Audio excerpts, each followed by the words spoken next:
I do want to talk about Jo's and Friedrich's relationship in this version. This one is another one that I rank pretty high. If you are a Jo and Friedrich fan, you want to watch this because there is a lot of scenes of them in New York. There are some of my favorite Jo and Friedrich moments. Definitely the one when she is going back to Concord.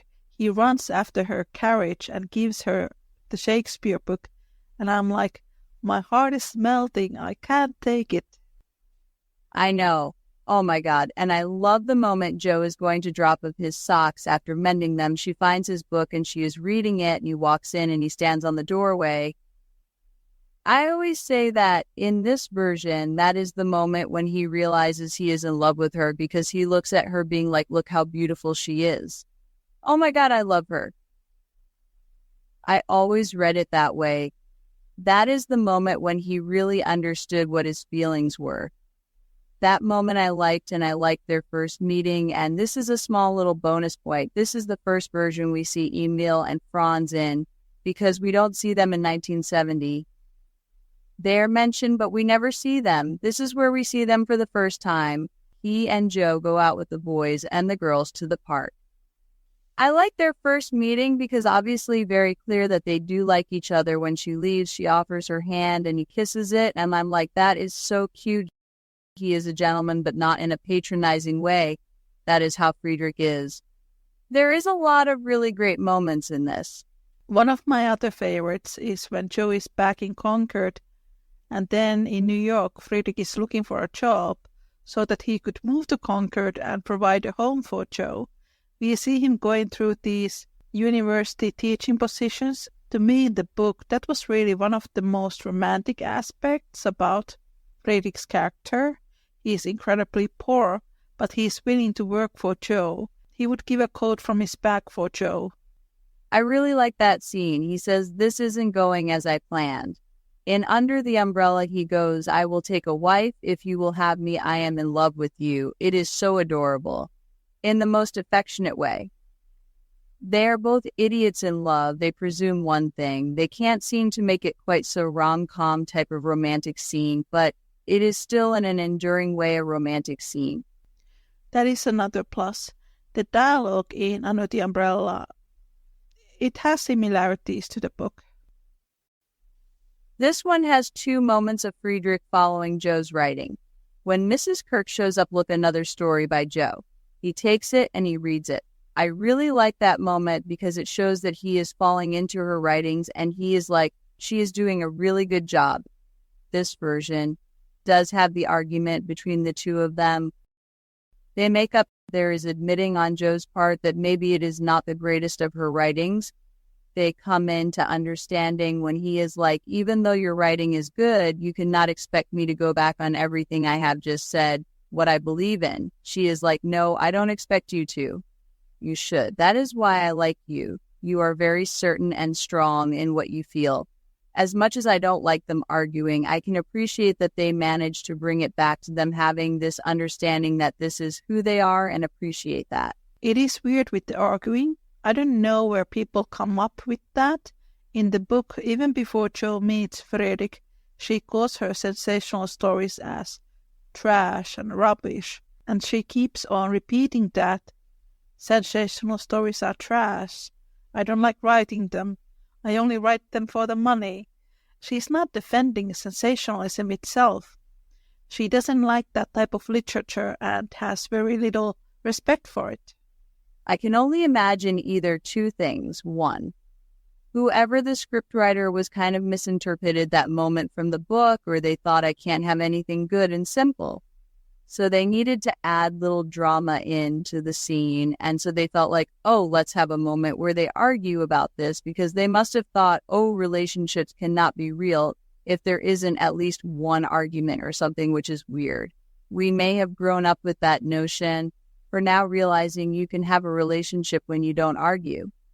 Disagree, but no arguments where you get mad at each other, shouting and all that jazz. I think that was one of the things where I was like, I don't want to make it sound like it is a bad thing, but the 70s was really when the feminist movement began to gear, and that is great. But this is one of those scenes where I was worried about when I was watching this version.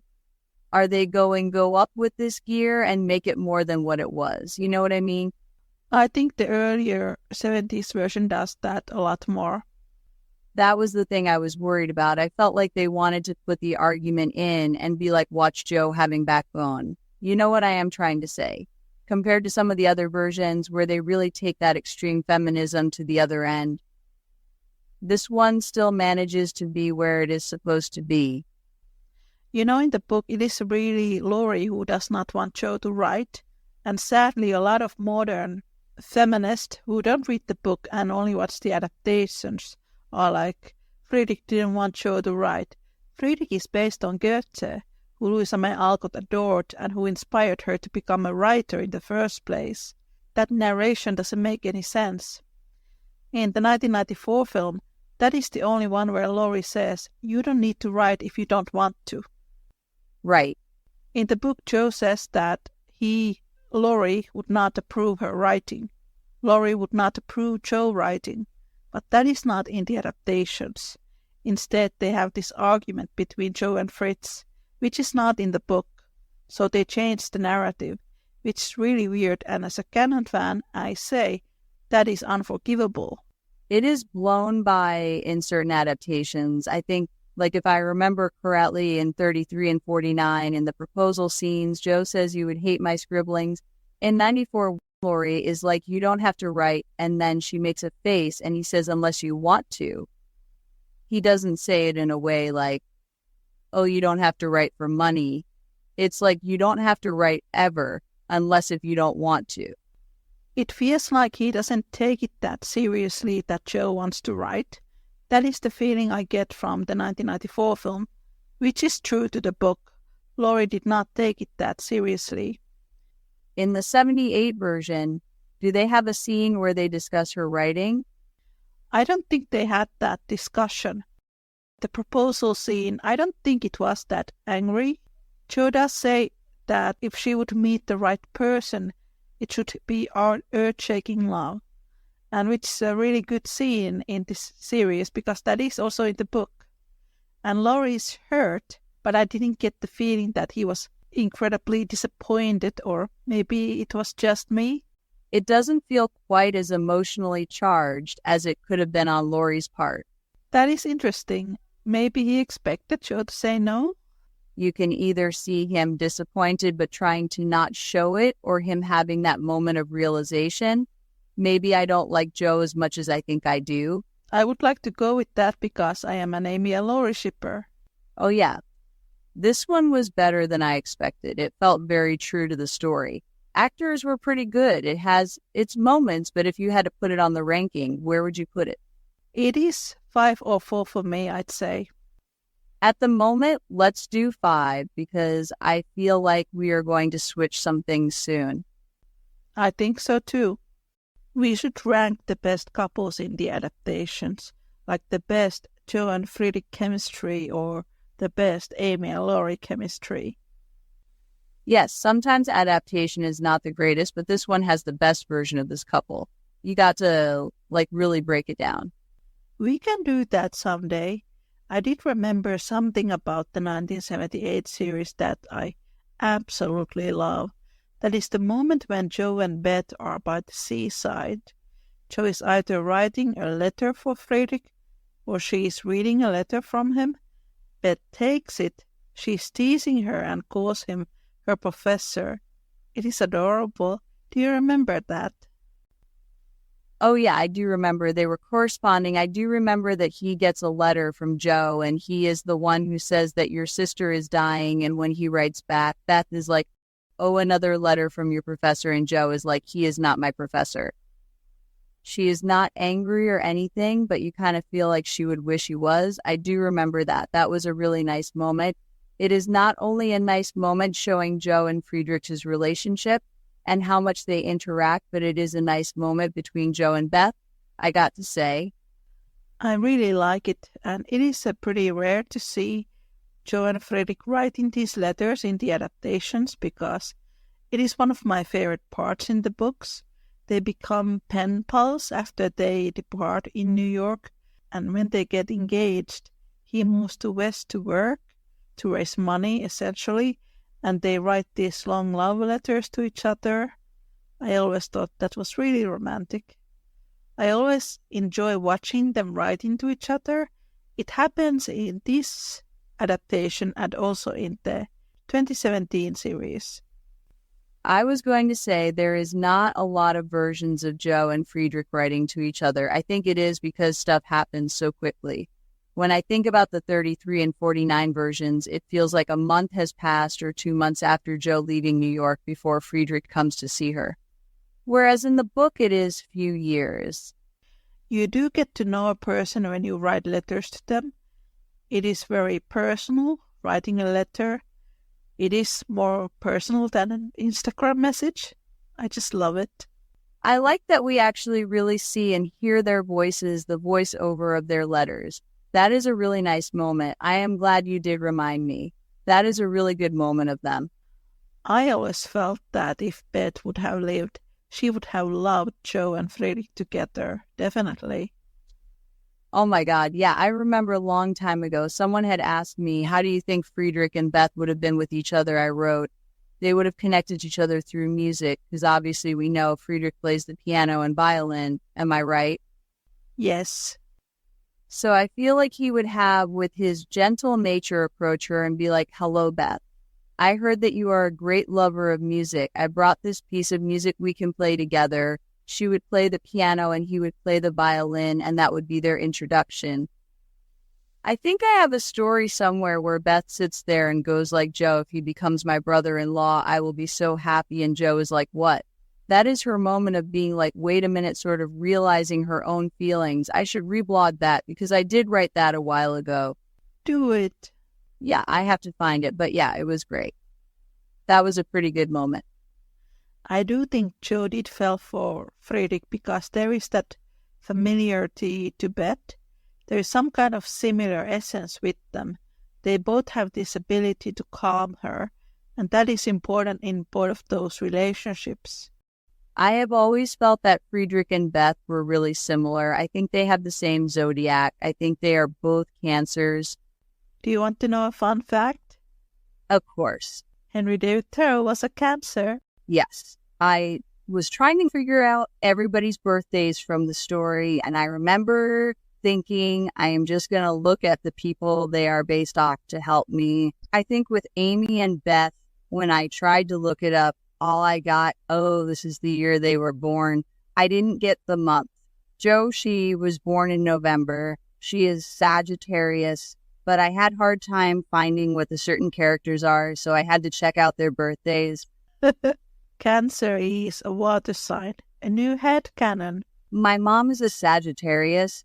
That is why I feel pretty certain that Jo is a Sagittarius. They have similar features.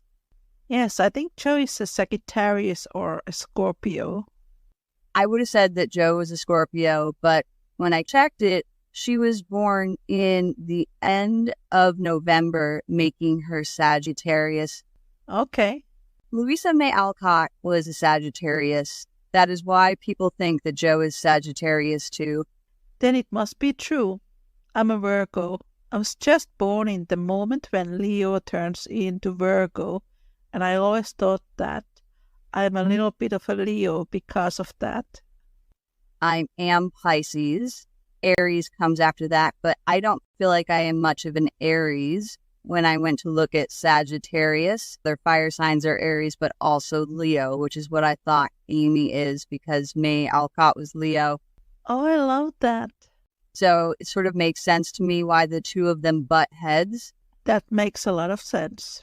Also why both Jo and Amy get along with Meg and Beth, because Meg is a Pisces. She was born in February, if I remember correctly. Meg and Beth are water signs, and then Jo and Amy are fire signs. This explains everything in Little Woman. One of the things you never expected, obviously, is from this ranking, is the position of the zodiac. I don't know if this is true. I have had quite a few people in the comments writing me that they think that Laurie is a Gemini. Maybe. Gemini is an air sign and their moods can switch pretty fast. I remember reading one study on that, and they had put him as an Aquarius, and that is another air sign. It is funny that you say Gemini, because when I looked up his birthday, it was around Aquarius between January and February. It makes sense in the terms of the relationships between the characters. He's definitely an air sign, then. One of the reasons I think he is Aquarius is when I read the personality for a man, it said rebellious, charismatic, and spontaneous. That sounds a lot like Laurie. So I was like, okay. They also put on their good sites too.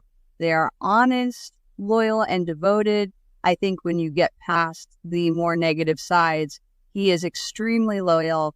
He stays loyal to Jo throughout the years, even if it does not become romantic. He is still friends with her. And there are times when I feel like he is pretty honest too with Amy. I think we need to make another episode about zodiac signs in Little Woman. Yeah, some people are going to be like, zodiac signs are nonsense, but there are people who believe or are interested, even if it is just for fun, who likes this kind of stuff. Yes, even if you don't believe in zodiac signs, they can be a lot of fun. It is one of those symbolism type of things. When you are writing a character, it can make a character to make more sense